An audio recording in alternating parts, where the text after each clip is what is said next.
চ্যালেঞ্জের মুখে ব্যাংকিং খাতের ভবিষ্যৎ, মন্তব্য অর্থ উপদেষ্টার। খেলাপি ঋণ কমাতে ব্যাংকগুলোকে সতর্ক, সাহসী হওয়ার তাগিদ গভর্নরের।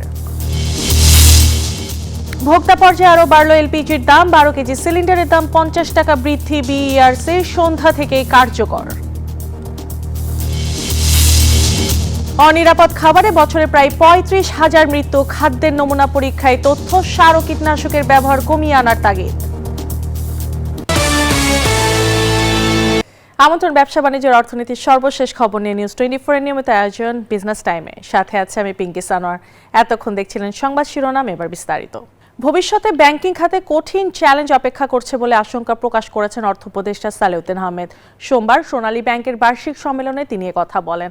একই অনুষ্ঠানে বাংলাদেশ ব্যাংকের গভর্নর আহসান এইচ মনসুর বলেন, খেলাপি ঋণ কমাতে হলে ঋণ প্রদানে ব্যাংকগুলোকে হতে হবে একদিকে সতর্ক, অন্যদিকে সাহসী। রাষ্ট্রায়ত্ত ব্যাংকিং খাতের নেতিবাচক ভাবমূর্তি পেছনে ফেলে ঘুরে দাঁড়াচ্ছে সোনালী ব্যাংক। খেলাফি ঋণ, মূলধন ঘাটতি ও রাজনৈতিক হস্তক্ষেপের মতো সংকট অনেকটা কাটিয়ে স্থিতিশীলতার পথে এগুচ্ছে ব্যাংকটি। সোমবার রাজধানীর ইন্টারন্যাশনাল কনভেনশন সিটি বসুন্ধরায় আয়োজিত সোনালী ব্যাংকের বার্ষিক সম্মেলনে প্রতিষ্ঠান সংশ্লিষ্টরা বলেন, সুশাসন জোরদার, প্রযুক্তির ব্যবহার ও কর্মীদের দক্ষতা বাড়ানোর উপর জোর দেওয়া হচ্ছে। আমাদের খেলাপি ঋণের হার 15.34, যেটি ইন্ডাস্ট্রির এভারেজের অনেক নিচে। 2026-এ আমাদের মোর ইনক্লুসিভ হতে হবে, মোর ট্রান্সপারেন্ট হতে হবে, মোর অ্যাকাউন্টেবল হতে হবে, মোর টেকনোলজি বেসড সলিউশনের মধ্যে যেতে হবে। সম্মেলনে ভবিষ্যৎ ব্যাংকিং খাতে কঠিন চ্যালেঞ্জ আসছে উল্লেখ করে অর্থ উপদেষ্টা বলেন, অর্থনৈতিক স্থিতিশীলতায় এখনো ঘাটতি রয়েছে। রাজনৈতিক ও আমলাতান্ত্রিক বাধা সমঝোতার মাধ্যমে মোকাবেলা করতে হবে। ইন্ডিয়ান গভর্নমেন্টের চেষ্টা করেছে দেশের অর্থনৈতিক অবস্থাটাকে মোটামুটি স্টেবল করা এবং এটাকে সামনে এগিয়ে নেওয়ার সহায়ক ভূমিকা পালন করার জন্য। কিন্তু চ্যালেঞ্জগুলো কিন্তু সামনে আরো বেশি নেই। অনুষ্ঠানে বাংলাদেশ ব্যাংকের গভর্নর বলেন, ব্যাংকের মুনাফা বা রিজার্ভ বাড়ানোই সাফল্য নয়, যদি তা অর্থনীতিতে প্রভাব না ফেলে। এ সময় ঋণ আদায়ে ব্যাংকগুলোকে সাহসী হওয়ার নির্দেশ দেন তিনি। আমরা যদি এত ডিপোজিট দেই, সেই ডিপোজিটটাকে যদি আমরা ঋণ পর্যায়ে নিয়ে বৃহত্তর অর্থনীতিতে ব্যবহার করতে না পারি, সেখানে যদি অবদান করতে না রাখতে পারি, তাহলে কিন্তু আমাদের অর্জনটা একটু খাটো হয়। দীর্ঘদিন ঋণ কার্যক্রম সংকুচিত থাকায় অর্থনীতিতে গতি আসেনি, তাই রাষ্ট্রায়ত্ত ব্যাংকগুলোকে আরো বাণিজ্যিক ও লাভমুখী করার সময় এসেছে বলে মন্তব্য করেন গভর্নর। উচিত করতে হয়েছে সরকারিভাবে। আবি আব্দুল্লাহ, নিউজ 24, ঢাকা।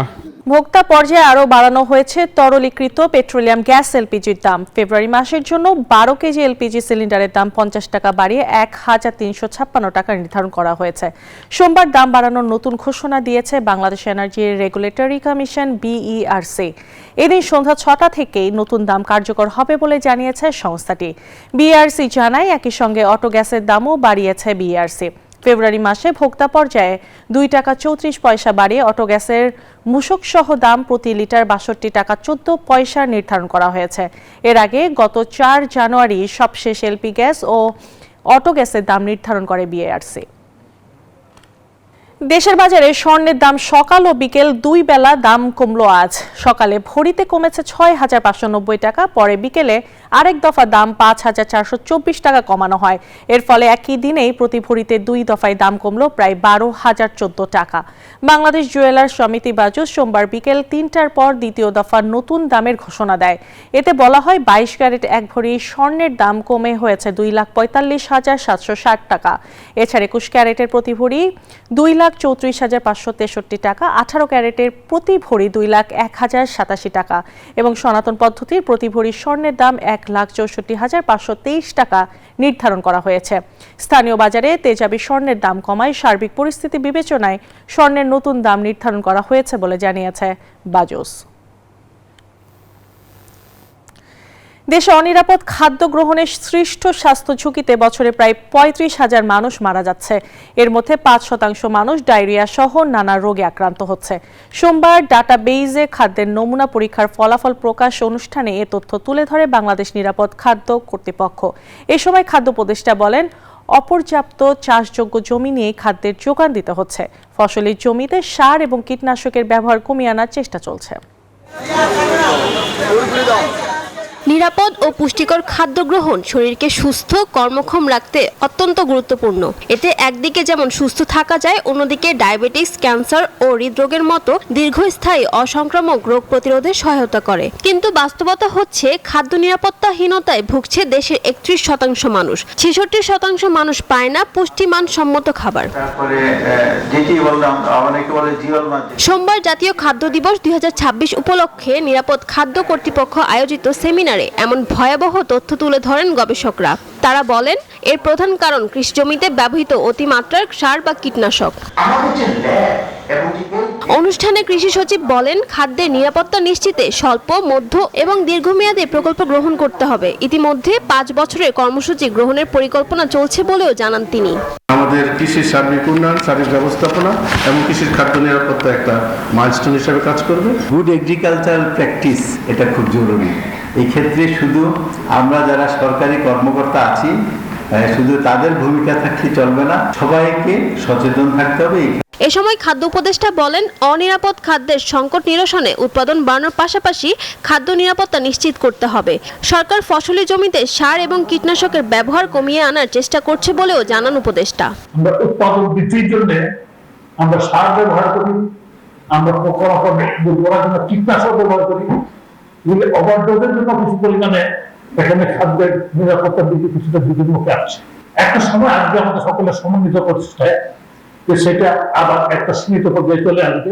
এদিকে প্রথমবারের মতো শুরু হওয়া ডাটাবেস তৈরি কার্যক্রম খাদ্যের ঝুঁকি নির্ণয় এবং গবেষকদের গবেষণা কাজে সহায়ক হবে বলে প্রত্যাশা নিরাপদ খাদ্য কর্তৃপক্ষের। ফারজানা রিয়া, নিউজ 24, ঢাকা। সপ্তাহের দ্বিতীয় কার্যদিবসে বেশ ঊর্ধ্বগতি ছিল পুঁজিবাজারের সূচক, বেড়েছে সার্বিক লেনদেনও। ঢাকা স্টক এক্সচেঞ্জের প্রধান সূচক ডিএসএক্স ৫৪.৩৯ পয়েন্ট বেড়ে দাঁড়িয়েছে ৫,২৪৭ পয়েন্টে। ১২.৯৬ পয়েন্ট বেড়ে ডিএসএ এর সূচক বেড়ে দাঁড়িয়েছে ১,০৫৫ পয়েন্টে। বেড়েছে ডিএস30ও।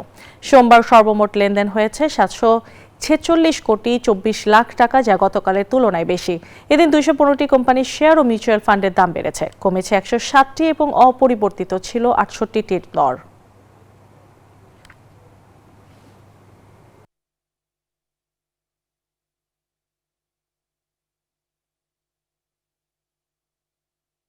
নির্বাচনকে সামনে রেখে চট্টগ্রাম বন্দরে অচলাবস্থা তৈরি করতে কর্মবিরতি করছে কিছু সরকারি কর্মচারী।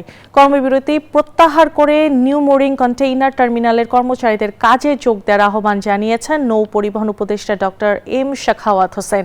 সচিবালয়ে সাংবাদিকদের তিনি বলেন, কর্মবিরতি প্রত্যাহার না করলে তাদের বিরুদ্ধে ব্যবস্থা নিতে বন্দর কর্তৃপক্ষকে বলা হয়েছে। উপদেষ্টা বলেন, রাষ্ট্রের পক্ষে না গেলে ডিপ ওয়ার্ল্ডের সাথে চুক্তি করবে না সরকার। বিষয়টি নিয়ে এখনো চূড়ান্ত সিদ্ধান্ত হয়নি। এর আগেই কর্মবিরতি করে রাষ্ট্রের ক্ষতি করছে তারা। রাষ্ট্রবিরোধী কোনো সিদ্ধান্ত সরকার নিবে না এমনটা জানিয়ে উপদেষ্টা আরও বলেন, যেই সিদ্ধান্তে দেশের ভালো হবে সেই সিদ্ধান্তই নিবে সরকার। এখন পর্যন্ত আপনারা যে বিষয় নিয়ে তারা কথা বলছে, এখন পর্যন্ত এটা নিয়ে কোনো ফাইনাল জায়গায় আমরা এখনো পৌঁছি নাই। তার আগে এটা বলছে, আমি বারবার ওদেরকে বলেছি, আমি যেখানে আমাকে ডেকেছে, যেখানে কথা বলেছি, একটি কথা বলেছি যে আমার রাষ্ট্রীয় স্বার্থের বিরুদ্ধে আমি অন্তত বা আমরা যারা আছি এমন কোনো কাজ করছি না বা করবে না। নতুন বছরের শুরুতেই বড় ধাক্কা খেল চীনা বৈদ্যুতিক গাড়ি নির্মাতা BYD। টানা ৫ম মাসের মতো ধস নামল তাদের ব্যবসায়। রয়টার্স জানায়, জানুয়ারিতে কোম্পানিটির গাড়ি বিক্রি ৩০% কমে দাঁড়িয়েছে ২,১০,০০০-এ। একই সাথে উৎপাদনও কমেছে প্রায় ২৯%। হাইব্রিড গাড়ির জনপ্রিয়তায় ভাটা আর জিলে ও লিপ মোটরের মতো প্রতিযোগিতাদের দাপটে নিজেদের বাজারে কোণঠাসা BYD। আর এই ছিল Pubali bank PLC business time এখনকার মতো আয়োজন। আপনার সাথে থাকার জন্য ধন্যবাদ সবাইকে।